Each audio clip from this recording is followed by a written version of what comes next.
Part of the job that I've got is to criticize Mike Tomlin when it's warranted. So I don't take issue with others criticizing Tomlin. Obviously, you have your opinion, I have mine. Except for one thing. Good afternoon to you. Good Tuesday afternoon. I'm Dejan Kovacevic of DK Pittsburgh Sports. This is the new Double Shot Show. It comes your way every weekday afternoon. Glad to have you here. Glad on a Tuesday afternoon to be able to not just cover Tomlin's press conferences, but also to really go over them. The guy has an amazing way with words. And as someone who's made a living, using words and stuff, I can appreciate that maybe more than most. He does not speak in cliches. If I hear one more person say, it's another Tomlin cliche, look up what the word means. That word, cliche. It's a phrase that gets used by the entire population again and again and again. The wheels are coming off, stuff like that.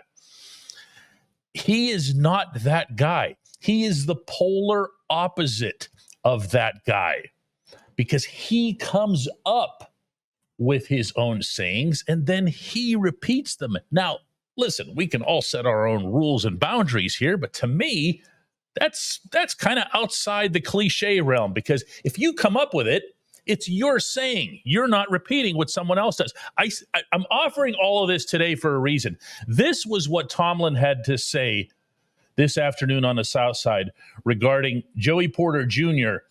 and the 6 flags that were thrown against him in Cincinnati.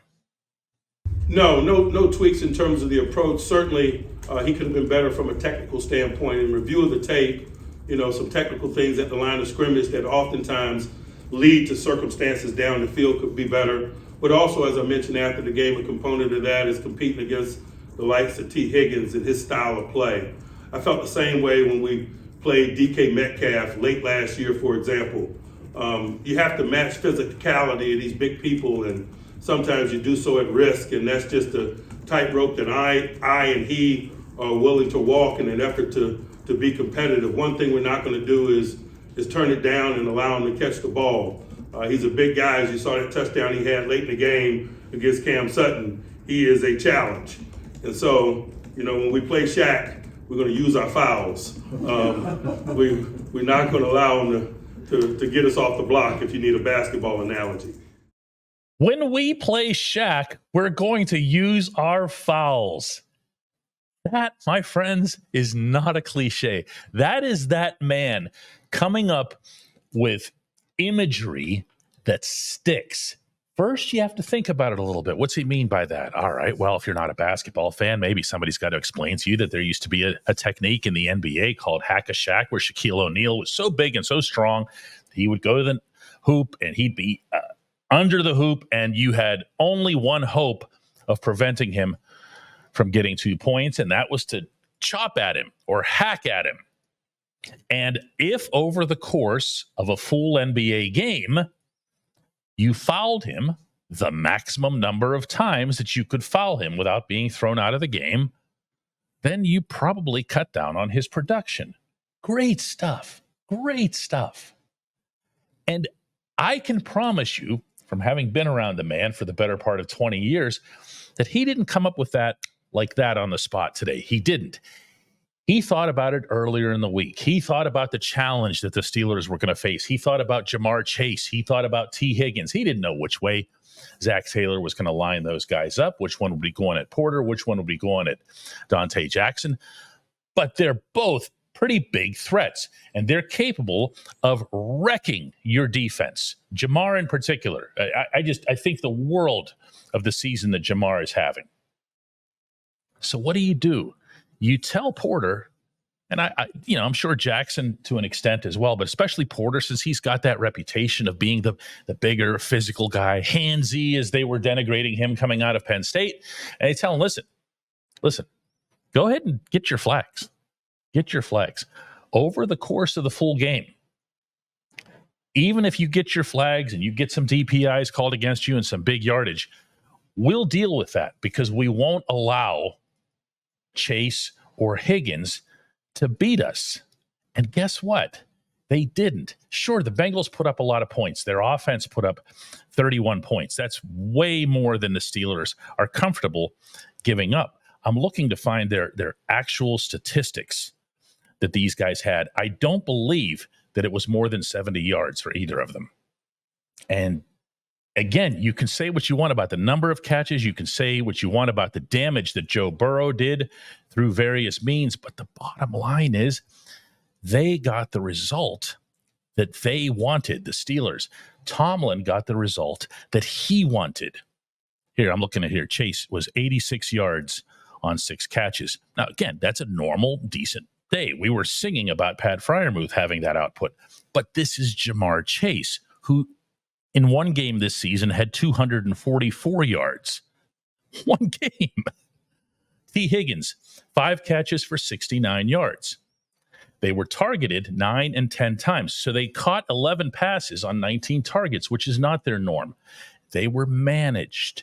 They were held down just enough. And part of the reason for that is that Tomlin was able to impress upon Porter specifically that this is the way I want you to do the job. Don't worry about what it is that you're going to hear, the questions that the reporters will have for you afterward. Don't worry about that. You have my blessing. And that explains why Joey said to me after the game, he goes, listen, if my coach says he's fine with what I did, then I'm fine with it. So don't get excessively worried about Joey, but also appreciate the messaging that's involved. The guy has a way with words, and they're targeted. They're specific to whoever it is that he's talking to, especially when it comes to his players. If he's got some super smart guy, genius level like a Minka Fitzpatrick, he's going to deal with him in a certain way. If he's got a guy who's kind of at his level and in his vibe, like a Cam Hayward, there's a reason the two of them always walk off the field together after every game, then that's the way he's going to communicate with him. And if it's someone who, let's say happens to be really immature and sometimes a bit of a dope, then he's going to talk to him that way. It's a gift. That's a gift. It's not a cliche. There's nothing negative about it. When we come back, Chris Halleck's going to join us. At DK Pittsburgh Sports, we take pride in coverage that connects our city's fans to their favorite teams. Now, that connection's stronger than ever. Introducing our all-new state-of-the-art app. Find expert inside reporting and original podcasts. Check live box scores. Track the latest stats. Chat it up with our community of thousands of fans, all in one place. The new app from DK Pittsburgh Sports. Coverage that connects.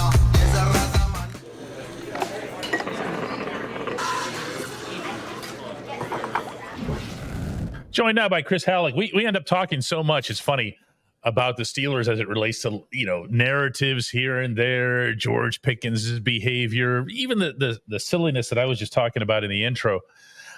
But really, it all comes down to the standings. And what you and I end up discussing when we travel back home from these road games is the standings.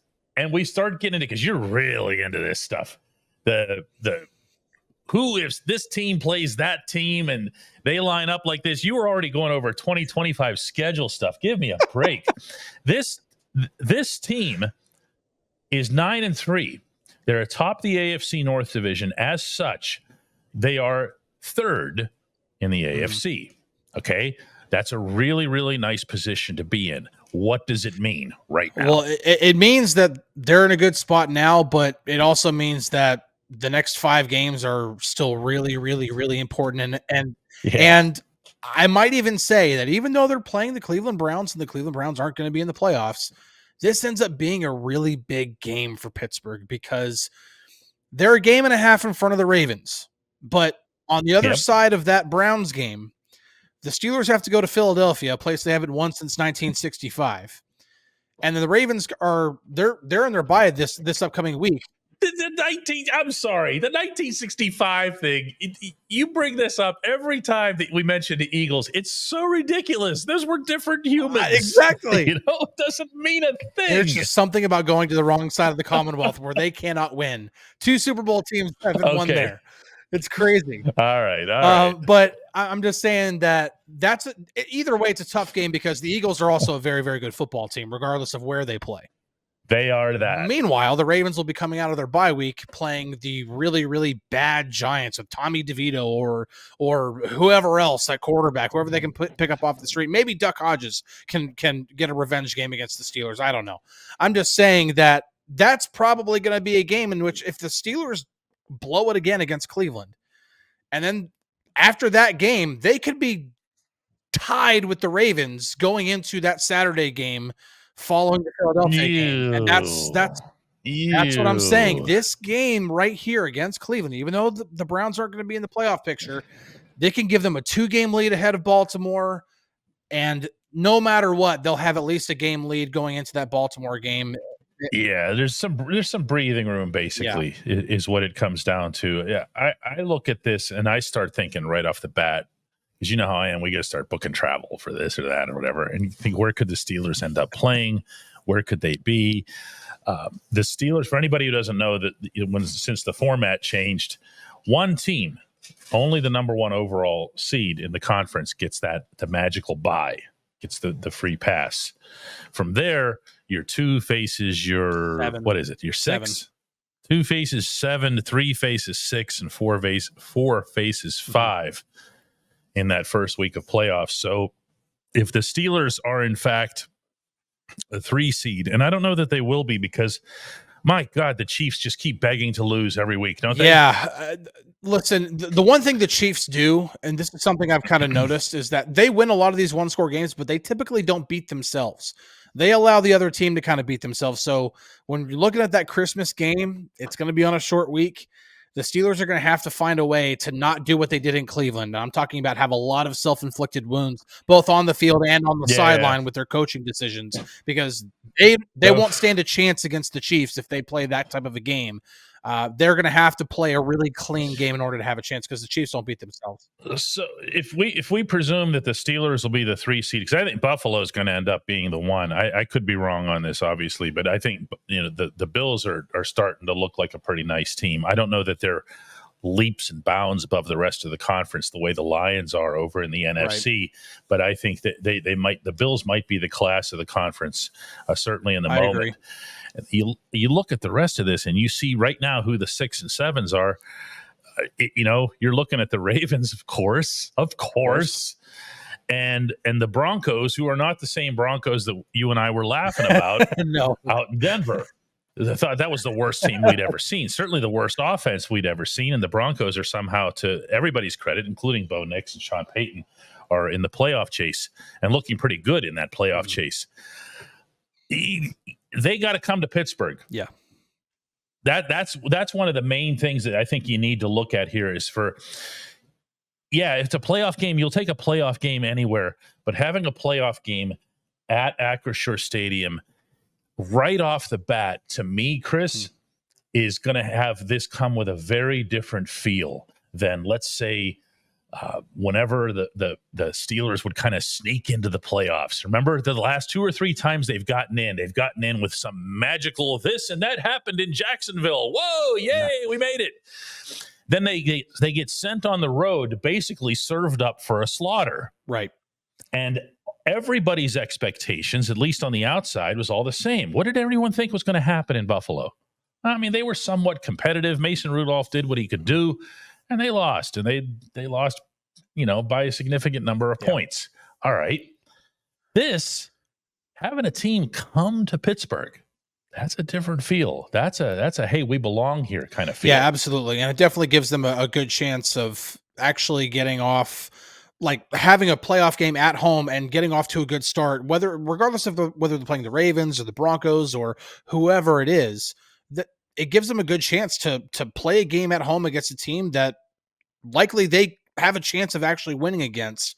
But that really puts a lot of emphasis in the next 5 games of winning inside the division, because the path of least resistance right now is Absolutely. Win the AFC North. Win against Cleveland this upcoming game, and then find a way. If that means you have to punt on the Philly game, then punt on the Philly game. Find a way to overly prepare for that game in Baltimore and win against Baltimore, because if that happens, even if the Ravens win the rest of their games, it does not matter. The Steelers will finish. They will have the tiebreaker over the Ravens, and they'll pretty much have clinched the division at that point. So I don't know that the Ravens are winning all the rest of their games. I see, they have the Giants. They're winning that. Then they have the Steelers. They haven't done well against the Steelers in a while. Of course, the Steelers beating them would make this discussion moot. Then they go at Houston. Mm-hmm. And then they're at home against Cleveland, and Cleveland's already beaten them once already this season. But at Houston is another one. That's also on Christmas, yeah. Yeah, so that's another one here. I think the Texans are more than capable of beating the Ravens. So I don't know.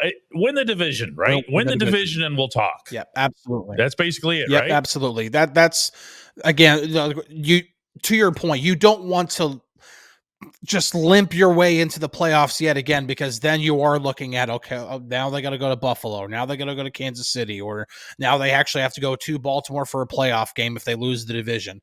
Win the division, take care of it. They should finish at least 4-2 in the division. They should beat Cleveland again. They should beat that Cincinnati team in the final week of the season, because they might not even play their starters in that game just to make sure that they have Joe Burrow and Jamar Chase and all those guys healthy for 2025.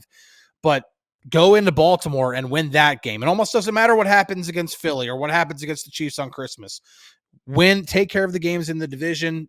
That'll give them the division title at that point. Capitalize on the 9-3 start that they've built. Don't limp into the playoffs. And the last thing I have for you, when I look at this conference, and I used to do this in the past and say, no way, but I look at this conference now and say, is there a team that the Steelers can't beat? Do you look at Buffalo? Do you look at Kansas City and say, no way, they can't beat these guys? I used to say that, but I don't feel that way now. I don't feel that way about Kansas City. I do think Kansas City is a pretty flawed team, and I do think that if they run into a team that has a full week to prepare for them, where it's not like some sort of weird Wednesday, Christmas Day game, that the Steelers actually might have a chance in that game. I still think Patrick Mahomes turns it on to a different level in the playoffs, and I'm not just going to go ahead and say, oh, yeah, they could definitely win, but I think they have a chance. Buffalo, to me, is the team to beat in the AFC. Josh Allen is playing at a different level than he ever has. That team, that roster is about as complete as I've seen it. They are the most scary team to me. I don't think the Steelers have a chance if they have to go to Buffalo and try to win a playoff game there. To me, that's a tall order right there. Well, let's see how things shape up too. There's a lot of football between now and then, and as we've seen over the years, things that we think are really big, great matchups end up being stinkers. And then you go into this season and say, ooh, and then look, there's Washington. They get to face Washington. And Washington ended up being 7-2 by the Steelers by the time the Steelers got in there. When we come back, J1Q.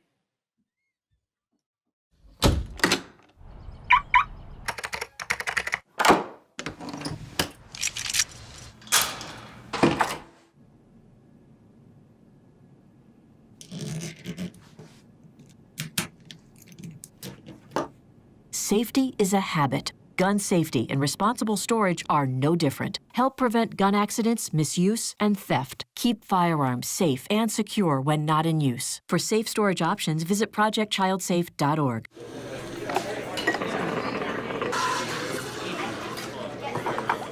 And for today's J1Q, let's go to Lester Holmes, who's in Cleveland.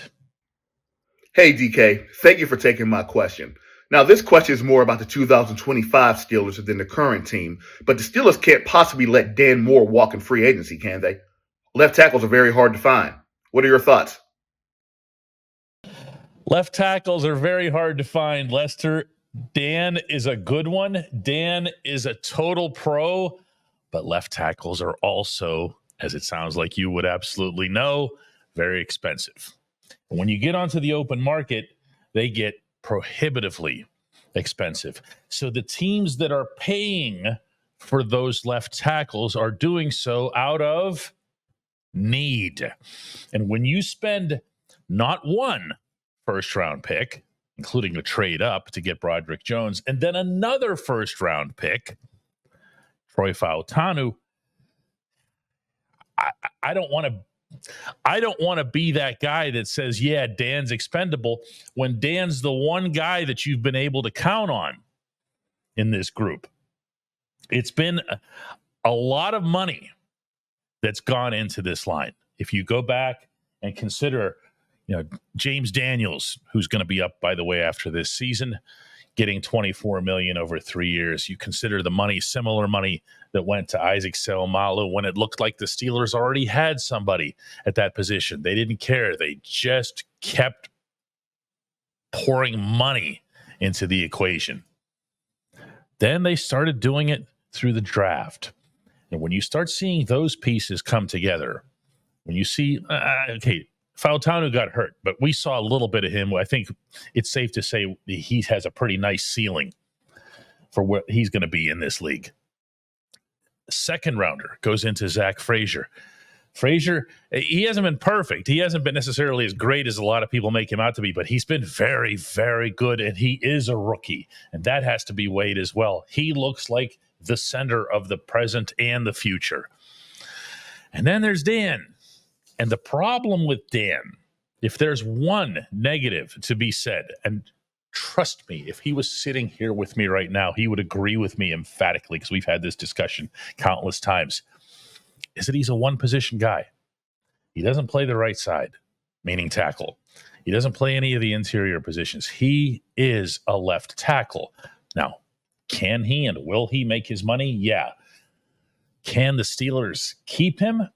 All right, I'll throw this back at you, Lester. Where do you want that money going? Do you want it to keep Russell Wilson? Do you want it to make sure that the quarterback position, which currently is coming, almost for free, do you want to make sure that it stays strong? I think you kind of do. Believe me, I'm not advocating for getting rid of Dan. Not in the slightest. I'm just trying to share what I think would be the most likely scenario. I have a hard time believing that that's where their money would go. I appreciate the question. I appreciate everybody checking out the new Double Shot Show. Let's do it again tomorrow.